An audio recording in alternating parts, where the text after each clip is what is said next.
Assalamualaikum warahmatullahi wabarakatuh. Bismillahirrahmanirrahim. Alhamdulillahi rabbil alamin. Wassalatu wassalamu ala asyrafil mursalin Sayyidina wa maulana Muhammad wa ala alihi wa sahbihi ajma'in.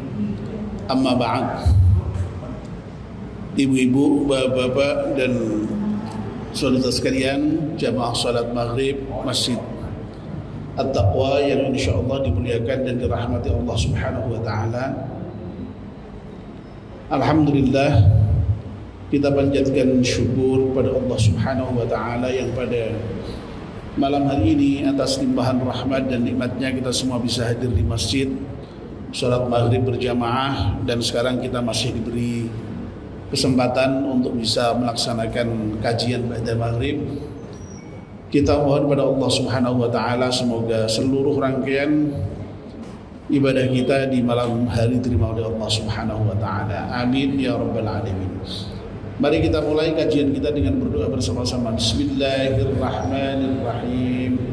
Asyhadu an la ilaha illallah wa asyhadu anna Muhammadar Rasulullah. Raditu billahi rabba wa bil islami dina wa bi Muhammadin nabiyyan wa rasula. Rabbi zidni ilman nafi'a warzuqni fahman wa hukma wa alhiqni bis salihin.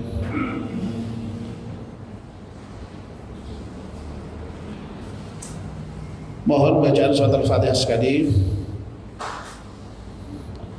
untuk mengarang kitab Nasihat Ibad dengan doa semoga kitab yang kita baca ini bermanfaat untuk kita semuanya. Al-Hadiniyah Al-Fatihah. A'udzu billahi minasyaitonir rajim. Bismillahirrahmanirrahim. Alhamdulillahi rabbil alamin arrahmanir rahim maliki yaumiddin. Iyyaka na'budu wa iyyaka nasta'in. Ihdinas siratal mustaqim. Shiratal ladzina an'amta 'alaihim ghairil maghdubi 'alaihim waladdallin. Amin. Bapak dan Ibu yang saya hormati, kita masih melanjutkan kajian kita kitab Nasihat Ibad. Pada pertemuan yang terakhir kita sudah mulai membicarakan makalah yang ke-18 dari bab Rubai. Makalah yang ke-18 dari bab Rubai ini merupakan pengantikan Kanjeng Nabi Muhammad sallallahu alaihi wasallam yang menyatakan arba'atu jawahira fi jismi adama yuziruha arba'atu asya. Ada 4 permata ya. Ada 4 esensi yang ada di dalam badan Bani Adam, yaitu manusia, dalam diri kita sebagai manusia. Tetapi 4 hal yang indah berupa permata itu bisa dihilangkan dengan 4 hal yang lain yang merupakan sifat-sifat yang tercela. Amal jawahiru fal aqlu wad dinu wal haya'u wal amalus salih. 4 permata itu adalah akal, agama, sifat malu, dan juga amal saleh. Fal ghadabu yuzilul aqla ya. Lalu kemudian wal hasadu yuziddin. Lalu kemudian watama'u yuzilul haya wal ghibatu tuzilul amal salih ya. 4 permata tadi ya, yang akal itu bisa dihilangkan dengan kemarahan, yang hasad dihilangkan, yang agama bisa dihilangkan dengan hasad, lalu yang sifat malu itu bisa dihilangkan dengan tomak, dan amal soleh itu bisa dihilangkan dengan riba. Nah, poin yang pertama, fal ghadabu yuzilul akal. Marah itu bisa menghilangkan akal, sudah kita bahas. Malam ini kita meneruskan pembahasan kita, poin yang kedua, wal hasadu yuziluddin. Hasad itu bisa menghilangkan agama. Nah, mengenai hasad ini Imam Nawawi memberikan penjelasan singkat, wa huwa tamanni zawali ni'matil khairi. Yang namanya hasad itu dalam bahasa Indonesianya ya sering terjemahkan dengan dengki, iri, ya. Kalau bahasa Jawa ada tambahan lagi, ada srei, dengki, srei, ya. Banyak istilahnya, ya. Yang dimaksud dari hasad itu adalah tamanni zawali ni'matil khairi. Mengharapkan hilangnya nikmat yang diterima oleh orang lain. Itu hasad. Oleh karena itu hati-hati ya. Jadi kalau ada orang mendapatkan nikmat itu ya apa saja ya. Bisa berupa rezeki yang banyak, bisa berupa jodoh yang baik, bisa berupa jabatan yang tinggi, ya, bisa berupa ilmu yang banyak, bisa berupa pengikut yang banyak, ya. Nah, kalau kita kemudian lalu dengan nikmat yang diterima orang lain itu kita tidak terima, lalu berharap supaya nikmat yang sudah Allah berikan kepada orang lain itu hilang, itulah hasad, ya, itulah dengki. Masya Allah, jadi harus hati-hati kita ya. Ya. Nah, dalam istilah agama itu hasad itu dibedakan dengan ghibthah, ya. Kalau ghibthah itu dulu kita pernah ngaji kitab Taisirul Khalaq, itu dibahas di situ ya. Jadi kalau hasad itu definisinya hampir sama dengan yang diberikan oleh Imam Nawawi ini ya. Berharap hilangnya nikmat yang diberikan pada orang lain. Ya. Kalau ghibthah itu berharap ya nikmat yang dimiliki orang lain yang semisal dengan itu. Ini beda ya. Kalau ghibthah itu motivasinya kagum ya. Ada orang mendapatkan nikmat kaya begitu, dia kagum, wah ya Allah, dan syukur, ikut bersyukur, alhamdulillah ya si A itu kok diberi rezeki yang banyak, yang kaya begitu ya. Saya kepengin deh seperti dia, ya.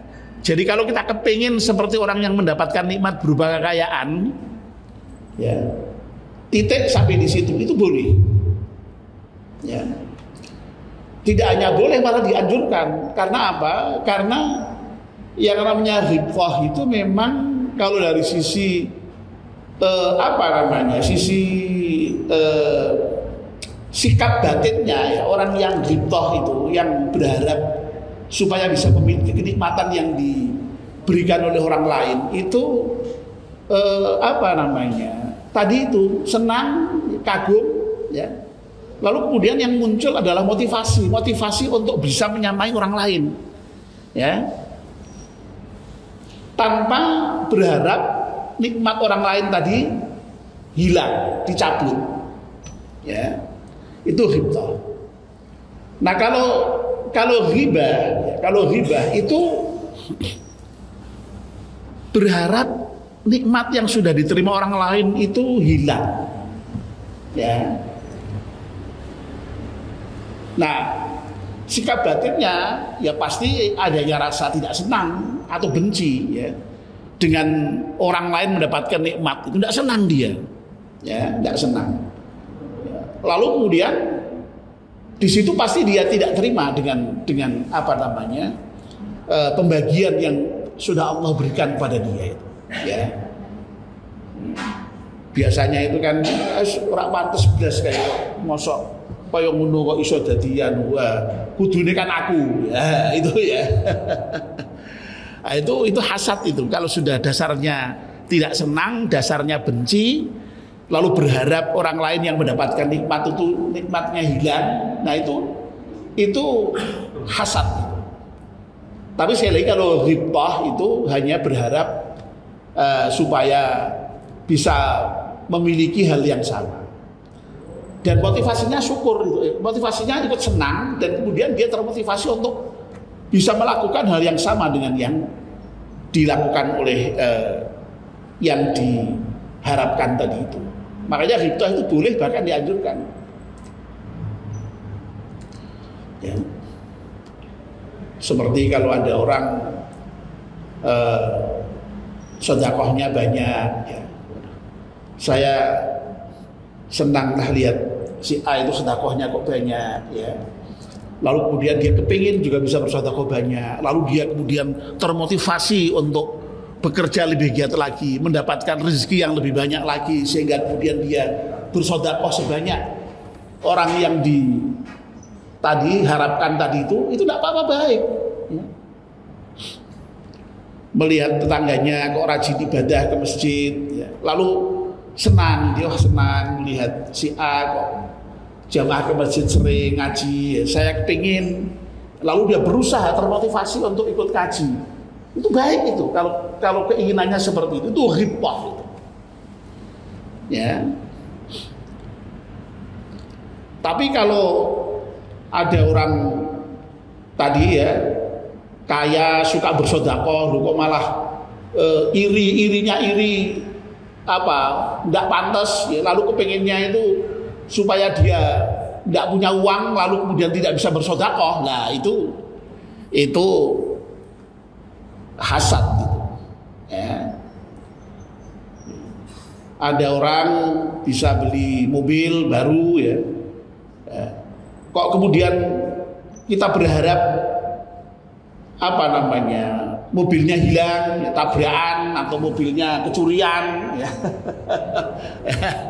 Ya, nah itu apa namanya hasad itu. Tapi kalau sekedar kita juga kepengen punya mobil yang sama, boleh itu, ya. Dan itu biasanya kemudian mendorong untuk apa namanya lebih giat lagi bekerja supaya kemudian mendapatkan mobil yang sama. Boleh itu ghibthah, ya.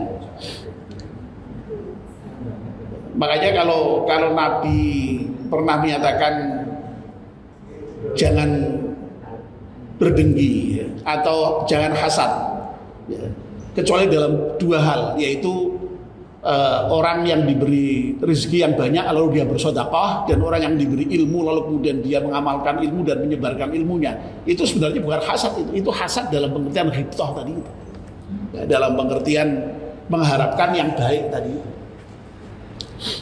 ya itu.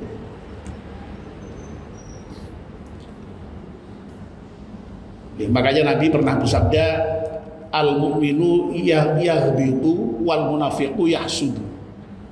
Orang mukmin itu tadi melakukan ghibthah tadi, berharap supaya bisa menyamai orang-orang yang mendapatkan kenikmatan yang baik-baik tadi tanpa menghilangkan nikmat. Nah, tapi kalau hasud itu sifatnya orang munafik yang tadi itu, ya, berharap nikmat yang sudah Allah berikan kepada orang lain itu apa namanya supaya hilang nikmat itu. Lah penyebabnya ada banyak itu, ya. Kalau dulu kita ngaji Taisirul Khalaq itu setidaknya ada 3 orang punya hasad itu, ya. Yang pertama itu ya memang benci tadi itu, benci, tidak suka dengan orang yang dihasuti tadi karena apa? Karena yang dihasuti mendapatkan nikmat itu, dia tidak suka itu, ya, tidak suka, benci, ya, tidak senang, ya. Makanya hasad itu kan sering diterjemahkan atau didefinisikan dengan sederhana, orang hasud itu, orang dengki itu adalah orang yang tidak senang kalau ada orang lain senang, ya. Nah itu, ya. Tidak senang kalau ada orang lain senang, itu hasad itu, ya. Dan sebaliknya malah justru senang kalau ada orang lain tidak senang. Wah, ya, naudzubillah min dzalik, jangan sampai punya sifat seperti itu. Sebab yang kedua, ya, itu apa namanya? Adanya kelebihan dari orang yang dihasuti. Ya. Nah, sementara dia itu memang merasa lemah, merasa tidak mampu untuk bisa menyaingi, untuk mendapatkan apa yang menjadi kelebihan orang yang dihasuti itu. Ya. Nah, itu biasanya menimbulkan hasud. Gitu. Ya. Nah, lalu yang ketiga itu rakus dengan kelebihan itu, rakus dengan kenikmatan itu. Maksudnya apa? Ya, orang yang hasad itu kepingin dengan rakusnya terhadap kenikmatan itu, ya jangan sampai orang lain mendapatkan nikmat gitu loh. Jadi nikmat itu kalau bisa itu dirinya sendiri semua. Itu kan rakus namanya itu. Nah, kerakusan terhadap nikmat itu bisa melahirkan sifat hasad tadi itu. Ya, oleh karena itu hati-hatilah ya, hati-hati dengan sifat hasad ini. Ya, jadi kalau kita tahu sebabnya, mudah-mudahan kita bisa menghindari sebab-sebab yang bisa melahirkan hasad itu. Nah, Bapak dan Ibu yang dimuliakan Allah Subhanahu wa taala, hasad ya, yakni mengharap nikmat yang ada pada orang lain itu hilang, itu ternyata yuziluddin, bisa menghilangkan agama, bisa menghilangkan syariah, bisa menghilangkan syariat.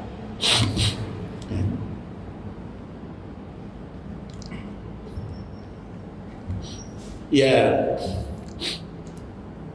mungkin logika yang paling mendasar terkait dengan apa namanya, orang yang apa namanya, hasad itu kok sampai kemudian agamanya hilang, itu karena ketidakridhoan terhadap apa namanya, takdir Allah terhadap pembagian Allah terkait dengan nikmat itu, ya. Uang nikmat itu Allah yang memberi, kok kemudian dia tidak ridho kalau orang itu mendapatkan nikmat dan nikmatnya diharapkan supaya hilang. Itu kan masalah sangat mendasar, ya. Kelihatannya sepele, tapi itu sama saja dengan tidak ridho terhadap pembagian yang telah diberikan oleh Allah Subhanahu wa taala. Ya. Di samping itu juga ini ya, hadis Nabi ya. Jadi hadis Nabi ini menjelaskan begini, ruwiya annahu, diceritakan bahwa beliau Kanjeng Nabi Muhammad sallallahu alaihi wasallam qala iyyakum wal hasada. Ya. Jauhilah hasad, ya. Jangan sampai engkau punya sifat hasad. Fa innal hasada ya'kulul hasanati kama ta'kulun narul hataba. Kenapa kok kita tidak boleh hasad itu, menjauhi hasad itu? Ya karena sesungguhnya hasad itu ya'kul hasanat, bisa menghabiskan kebaikan. Jadi hasanat itu bahkan kebaikan sebanyak apapun itu bisa dihilangkan dengan sifat hasad itu. Dan hilangnya itu Nabi mengibaratkan kama ta'kulun narul hataba, sebagaimana api menghanguskan kayu bakar. Bayangkan itu. Kalau ada kayu kok kemudian kita bakar di dalam api, masih ada enggak kayunya itu? habis, hilang. Nah, hasad itu sampai pada level seperti itu menurut Nabi kita. Ya, bisa menghanguskan semua kebaikan. Ya, meskipun kebaikan kita itu banyak hasil dari bermacam-macam amal soleh, ya, dari menjalankan agama itu. Tapi kalau kemudian kita hasad, hilang itu yang namanya kebaikan-kebaikan itu. Ya, dimakan api tadi itu, sebagaimana kayu bakar dimakan api itu. Ya. Jadi makanya merusak agama yang namanya hasad itu. Ya. Makanya harus hati-hati, harus betul-betul dijaga, dijauhi, jangan sampai ada hasad itu. Ya. Yang ditumbuhkan justru ya sifat ya tadi itu senang. Kalau ada orang lain mendapatkan nikmat senang, lalu kemudian lebih baik berharap supaya juga bisa mendapatkan nikmat seperti itu. Selesai itu tidak ada dosanya, itu baik itu malah itu. Karena itu kemudian memotivasi kita untuk berbuat kebaikan gitu. Tapi kalau orang lain yang mendapatkan nikmat itu supaya nikmatnya hilang, itu biasanya kemudian memunculkan perbuatan-perbuatan buruk yang lain. Ya. Bahkan pada level yang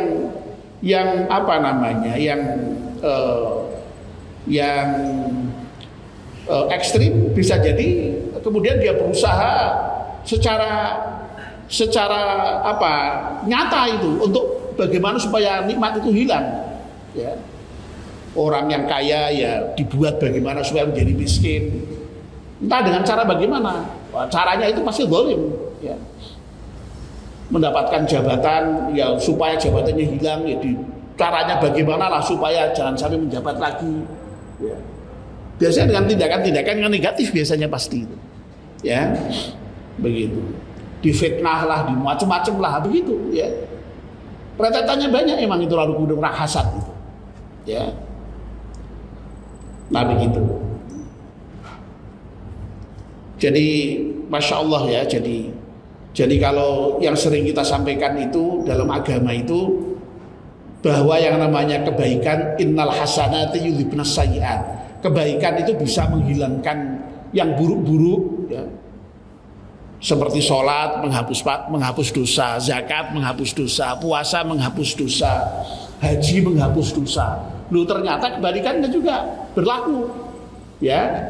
Berbuat buruk itu juga bisa menghapus kebaikan. Oleh karena itu hati-hati, ya.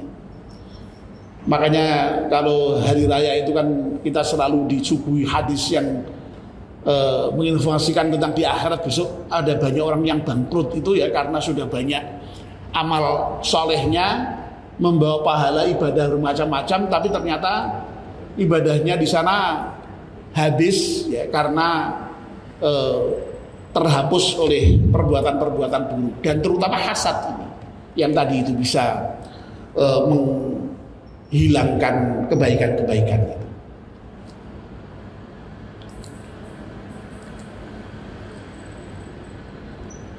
Nah, di bagian berikutnya ini ya masih ada waktu sedikit, kita langsung lanjutkan supaya selesai untuk poin yang kedua ini. Qala syair min bahril mutaqarib, ya. Nah, ini Imam Nawawi mengutip salah seorang penyair dengan syairnya dengan bahar al-mutaqarib, ya. Jadi saya sudah pernah menyampaikan ya, syair-syair di dalam bahasa Arab itu biasanya dibuat dengan mendasarkan diri pada wazan tertentu, ya. Banyak itu ya, model-model bahar itu ya, ada bahar kamil, bahar rojas, bahar wafir dan seterusnya. Lah ini bahar al-mutaqarib yang wazannya itu fa'ulun fa'ulun fa'ulun fa'ulun fa'ulun, ya. Jadi 4 kali, kemudian 4 kali lagi fa'ulun fa'ulun fa'ulun fa'ulun, ya.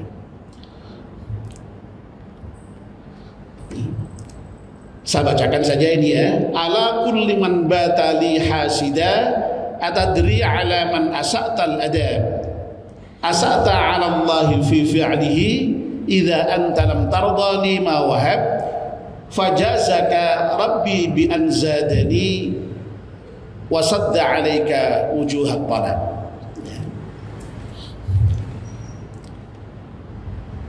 Jadi tidak usah saya terjemahkan poin per poin karena ini bahasa syair, kalau terjemahkan secara letternya agak susah memahami ya. Ala kulli man badali hasida, ya.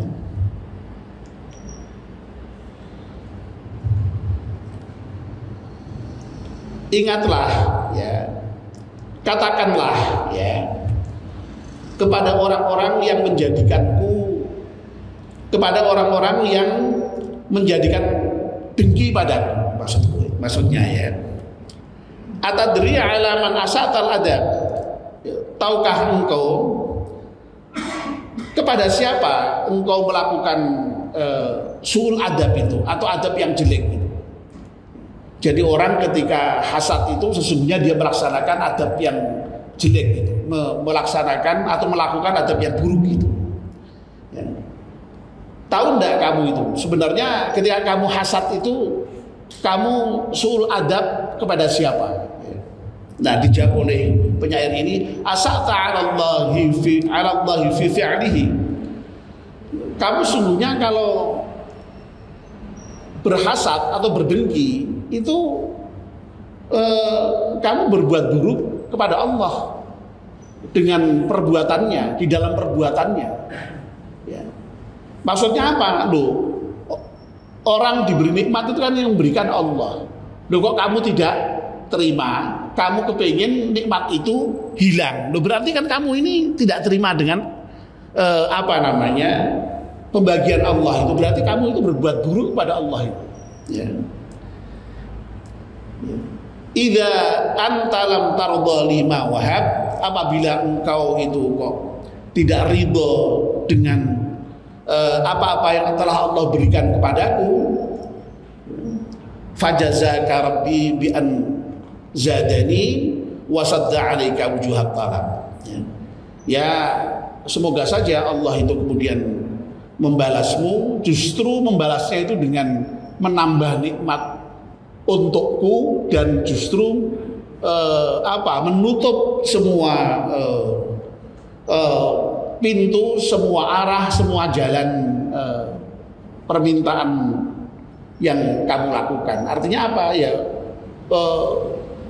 Malah muga-muga nikmat kowe sing ditambah, sing kowe ben ra entuk nikmat sisan wae kabeh. Begitu kira-kira begitu ya. Jadi ini penyair ini sebenarnya ingin menggambarkan sekali lagi ya. Jadi orang hasad itu sesungguhnya dia berbuat buruk, dan buruknya itu berbuat buruk kepada Allah. Karena apa? Dia tidak ridho dengan apa yang sudah menjadi ketentuan Allah, menjadi pembagian Allah. Ya. Dan itu tidak baik. Oleh karena itu sekali lagi jangan hasad. Ya. Jauhilah sifat hasad. Karena apa?